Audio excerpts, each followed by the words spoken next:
সকলে কেমন আছো? আশা করি খুব ভালো আছো আর সকলে সুস্থ আছো। আমিও কিন্তু ভালো আছি। আচ্ছা বলো, তোমাদের সকলের রোজা কেমন কাটছে?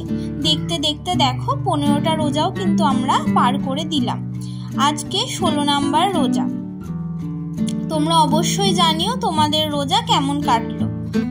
সকাল সকাল ঘুম থেকে উঠেই ফার্স্টে আজকে বিছানার চাদরটা আমি চেঞ্জ করে নিয়েছি। আর বিছানার চাদরটা দেখবে যখন চেঞ্জ করে নেওয়া হয় না, তখন কিন্তু অনেক সুন্দর লাগে। পুরোনো চাদরে যেহেতু কাঁচা চাদর পাতা যায় বিছানাতে, তারপর কিন্তু লুকটা অনেকটাই চেঞ্জ হয়ে যায়। আমি না বেডরুমে, আমি এমনিতে ব্রাইট কালার পছন্দ করি, কিন্তু আমাদের বেডরুমটা যেহেতু ছোট, তাই আমি চেষ্টা করি বেডরুমে একটু হালকা বা লাইট কালারের কোনো বেডশিট পাততে, তাহলে কি রুমটা একটু বড় দেখায়। আর ওই যে নাইটি দুটো তোমাদেরকে দেখালাম, ওই নাইটি দুটো সেদিন দেখানো হয়নি, ওগুলো আমার আগেই কেনা ছিল নতুন, এখন ঈদের জন্য বার করেছি, ওগুলো আসলে কাটাতে হবে তার জন্য।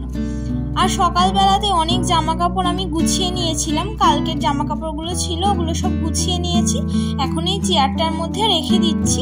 দুপুরবেলাতে যখন আমি একটু ফ্রি হব তখন ওগুলো জায়গার জিনিস জায়গায় রেখে দেবো। মেনলি এই জন্যই না আমি চেয়ারটা বেডরুমের মধ্যে রেখেছি, তাহলে কি বলতো, তাহলে এই জামা কাপড় না গুছিয়ে রাখা যায়। সব সময় তো আমাদের আলমারিতে ঢোকানো সম্ভব হয় না, একটু যখন তাড়াহুড়োর মধ্যে থাকি হয়তো গুছিয়ে রেখে দিলাম, কিন্তু বেডের মধ্যেও সেই সব জিনিসগুলো যদি গোছানো থাকে দেখতে অতটা ভালো লাগে না। ওই একটা কোণাতে ওই চেয়ারটা রাখা আছে, ওই চেয়ারটার মধ্যে যদি জামা কাপড়গুলো গুছিয়ে রাখতে পারি তখন আবার বেডটা কিন্তু অনেকটাই ফাঁকা লাগে। আর এগুলো আমরা যেহেতু দুপুরে পরবো, এই জামা কাপড় আমি সব গুছিয়ে এখন বেডের মধ্যে এক পাশে রেখে দিলাম। খুব অল্প জামা কাপড় যদি বেডে রাখা যায় তখন আর দেখতে খারাপ লাগে না। ওই চেয়ারটা যেহেতু ভর্তি হয়ে গেছে জামা কাপড় রেখে, তাই এগুলো তো আমরা দুপুরেই স্নান করে পরবো, তার জন্য এগুলো বেডের মধ্যে রেখে দিলাম। আর এখানে জায়নামাজটা ওই সাথে রেখে দিলাম। তারপরই চলে গেছি ওয়াশিং মেশিনে জামা কাপড় কাচতে। আজকে না আমি ওই নতুন সব সুতির নাইটিগুলো, যেগুলো তোমাদেরকে দেখিয়েছিলাম আগের দিন, সব কিনে আনা হয়েছিল, আর আমার দুটো আগের নতুন নাইটি ছিল, সব কিছু না আজকে ভালোভাবে কেচে দেব। কারণ কি বেশি দিন আর হাতে আমাদের টাইম নেই, ওই নাইটিগুলো আমি এবার কাটাতে দিয়ে দেবো। আর ঈদের সময় কিন্তু নতুন জিনিস না পরলে একদমই ভালো লাগে না, ঈদ মানেই তো তাই না। তারপর আমি সমস্ত পাপোশ তুলে নিয়েছি, তুলে নিয়ে এখন ঝেড়ে একটু রোদে দিয়ে দিচ্ছি। সব ঘরের পাপোশ নিয়ে আমি এখন ব্যালকনিতে চলে এসেছি। আর এই কাজটা আমি আমার ওই কাজের দিদি চলে আসার আগে আমি এই কাজটা কমপ্লিট করে নেওয়ার চেষ্টা করি। আর ওই তারটাতে দেখো সমস্ত সব নতুন জামা কাপড়গুলো ধুয়ে এখন মেলে দিয়েছি। কত সুন্দর লাগছে না দেখতে। নতুন জিনিস দেখবে দেখতে সুন্দর লাগে ঠিকই, বা নতুন জিনিসের না আমরা মর্যাদা যত্নটা বেশি নিই, কিন্তু পুরনো জিনিসের মর্যাদাটা অনেক বেশি থাকে। আর পুরনো জিনিস কিন্তু অনেক স্মৃতি বয়ে বেড়ায়। যাই হোক, তারপর দুপুরবেলাতে আমি চলে এসেছি সোজা কিচেনে। এখন থেকেই আমাদের রান্না শুরু করে দেবো।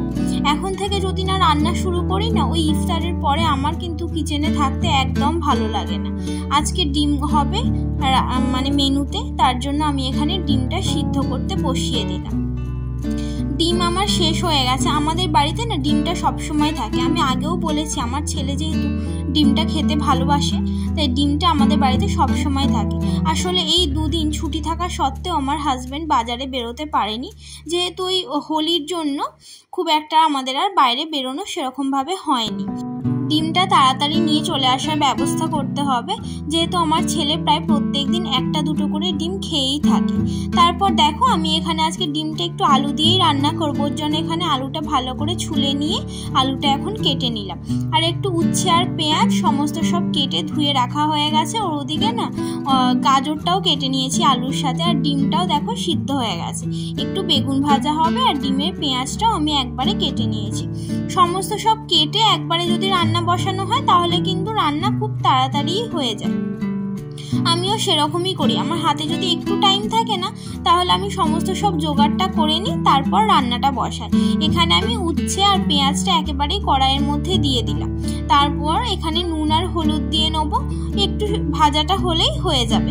খুব আবার কড়কড়ে ভাজা খেতে কিন্তু ভালো লাগে না, ওই হালকা হালকা ভাজাটা খেতেই না আমরা পছন্দ করি। আর এখানে আমি একদিকে ওই রান্নাটা বসিয়ে দিয়েছি। আর এখন আমি ডিমের খোসাটাও ছাড়িয়ে নিচ্ছি। ডিম না ফ্রিজে থাকলে আধ ঘন্টা বা 1 ঘন্টা আগে বার করে রেখে তারপর সিদ্ধ করতে দিলে দেখবে খুব সুন্দর করে ওই খোসাটা ছেড়ে যায়। আর সঙ্গে সঙ্গে ফ্রিজ থেকে বার করে যদি ডিমটা সিদ্ধ করতে দেওয়া হয় না, তাহলে কিন্তু খোসাটা ছাড়াতে ভীষণ প্রবলেম হয়। তো আমি এখন ভালো করে ডিমের খোসাগুলো ছাড়িয়ে নিলাম। আর একটা ওভেন তো ফাঁকা ছিল, ওদিকে আমি এই 4টে বেগুন ছিল পিস করা, ওই বেগুনটা আমি ভালো করে ভেজে নিচ্ছি। তারপরে এটা ইফতারের জন্য নয়, এটা হচ্ছে আমার ছেলের জন্য।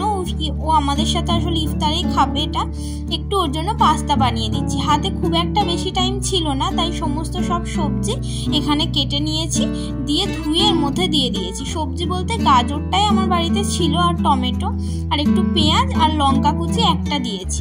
লঙ্কা কুচি না দিলে না খুব একটা খেতে ভালো লাগবে না।